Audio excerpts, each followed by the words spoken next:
आज खर्चा पानी में हम बात करेंगे देश में घटते गेहूं और चावल के सरकारी स्टॉक की। जानेंगे कि सरकारी एजेंसियों के पास अनाज का स्टॉक क्यों घट रहा है, क्या देश अनाज संकट की तरफ बढ़ रहा है, कम स्टॉक का महंगाई से क्या सरोकार है। पीएम का वह बयान भी जानेंगे जिसमें उन्होंने दुनिया का पेट भरने की बात कही थी। तो शुरू करते हैं खर्चा पानी। लेकिन कल है global hand washing day. Covid के बाद से हैंड वॉश की अहमियत हम सभी को पता है, तो हिमालय प्योर हैंड्स के साथ हाथ साफ रखकर हाथ से खाइए, क्योंकि देश का स्वाद हाथ से खाने में ही आता है। Brought to you by Himalaya Pure Hands। प्रधानमंत्री नरेंद्र मोदी ने इसी साल अप्रैल में कार्यक्रम के दौरान कहा था कि अगर विश्व व्यापार संगठन हमें अनुमति दे तो भारत में अनाज के इतने भंडार हैं कि हम उससे पूरी दुनिया का पेट भर सकते हैं। उन्होंने कहा था कि मां अन्नपूर्णा के आशीर्वाद से हमारे यहाँ अनाज के भंडार भरे हुए हैं। दुनिया अब एक नई समस्या का सामना कर रही है, दुनिया का अन्न भंडार खाली हो रहा है। हाल ही में मैं अमेरिकी राष्ट्रपति से बात कर रहा था और उन्होंने भी इस मुद्दे को उठाया। मैंने सुझाव दिया कि अगर विश्व व्यापार संगठन अनुमति देता है तो भारत दुनिया को खाद्य भंडार की आपूर्ति करने के लिए तैयार है। लेकिन पीएम के इस बयान के करीब 6 महीने बाद खबर आई कि सरकारी एजेंसियों के पास गेहूं और चावल का स्टॉक बीते 1 अक्टूबर को यह गिरकर 5 साल के निचले स्तर पर आ गया है। आइए इस पूरी खबर को विस्तार से समझते हैं। समाचार पत्र द इंडियन एक्सप्रेस ने आज एक खबर छापी है। इस खबर में भारतीय खाद्य निगम यानी एफसीआई के आंकड़ों का हवाला देते हुए कहा गया कि देश में गेहूं का स्टॉक 5 साल में सबसे कम है और कम से कम जितना बफर स्टॉक होना चाहिए उससे मामूली ही ज़्यादा है। एक्सप्रेस की रिपोर्ट में बताया गया है कि एफसीआई के गोदामों में गेहूं और चावल का स्टॉक 511.36 लाख टन रह गया था। एक साल पहले ही अपने यहाँ गेहूं और चावल का स्टॉक 816 लाख टन का था। गेहूं के स्टॉक की बात करें तो पिछले साल इसी दौरान के मुकाबले एफसीआई के गोदामों में गेहूं का भंडार करीब आधा रह गया है।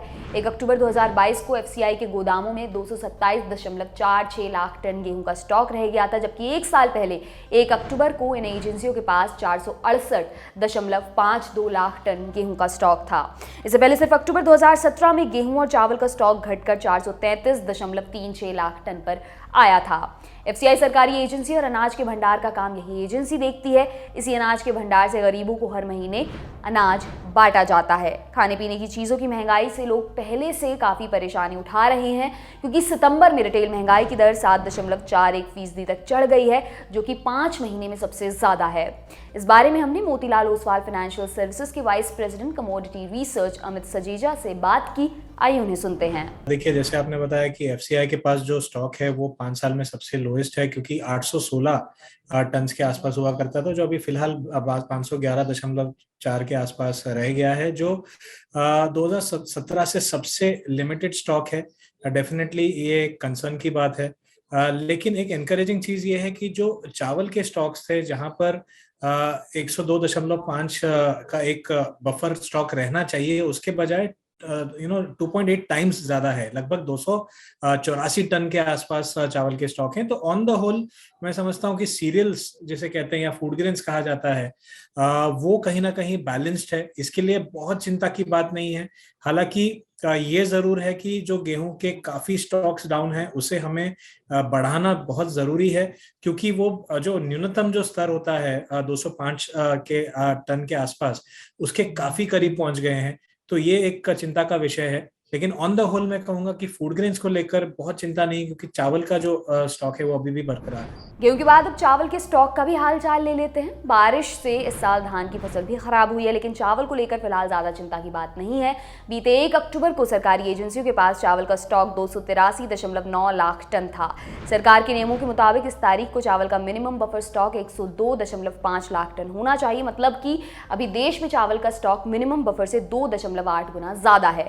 उधर बीते सितंबर में अनाज की खुदरा महंगाई की दर 11.53% बढ़ी। यह तेजी 105 महीनों में सबसे ज्यादा है। यानी जब से खुदरा महंगाई मापने का नया थर्मामीटर लॉन्च किया गया था तब से, यानी कि 2012 बेस ईयर से।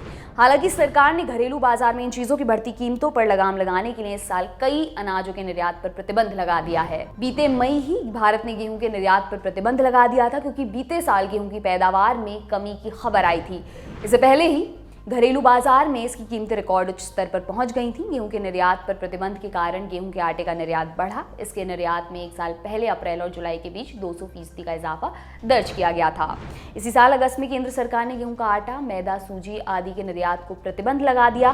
साथ ही विभिन्न किस्मों के चावल के निर्यात पर भी 20% की ड्यूटी लगा दी थी। इस बारे में भी हमने एक्सपर्ट से बात की, आइए उन्हें सुनते हैं। रबी सीजन, क्योंकि गेहूं एक रबी क्रॉप है, तो आगे चल के मेरा मानना है कि जो सिचुएशन है थोड़ी इम्प्रूव हो सकती है और खरीफ में जो दिक्कतें हुई हैं उस हिसाब से रबी में एक अनुमान है कि वो नहीं होंगे और अगले साल का जो बफर स्टॉक होगा वो बढ़ेगा, ये एक अनुमान है, क्योंकि पैदावार अच्छी होने की पॉसिबिलिटी हो सकती है इस रबी सीजन में। तो चीजें इंप्रूव होगी। आज भी अगर हम होलसेल प्राइस इंडेक्स का अगर एक आंकड़ा देखें तो कहीं ना कहीं होलसेल लेवल पे जो महंगाई दर है वो थोड़ी सी कम हुई है। पिछले काफी महीनों से हम देख रहे हैं कि जो महंगाई दर है सीपीआई की अगर आप बात कर रहे हैं तो वो 7 से 7.5% के आसपास ही सीमित है और इसमें स्टैटिस्टिकल एरर भी होते हैं कि 7.1 और 7.3 में बहुत ज्यादा अंतर नहीं है। तो मैं समझता हूं कि 7 के ऊपर जब तक रहेगी तब तक चिंता का विषय जरूर है, लेकिन कहीं ना कहीं 7 से 7.5 के आसपास फिर भी मैं कहूंगा कि एक कंट्रोल रखा है गवर्नमेंट ने, क्योंकि मनी सप्लाई भी अगर देखा जाए इकोनॉमी में तो कहीं ना कहीं फिलहाल कंट्रोल वे में गवर्नमेंट उसको चला रही है। हालांकि क्रेडिट ग्रोथ बहुत अच्छी है, तो आगे चल के हो सकता है कि महंगाई दर जो है कंट्रोल में आए, क्योंकि उत्पादन जो है वो बेहतर होने की उम्मीद दिखाई दे रही है। ये था आज का खर्चा पानी। इसे आपके लिए लिखा था हमारे साथी प्रदीप यादव ने। मैं हूं दिव्यांशी। देखते रहिए दी लल्लन टॉप। शुक्रिया।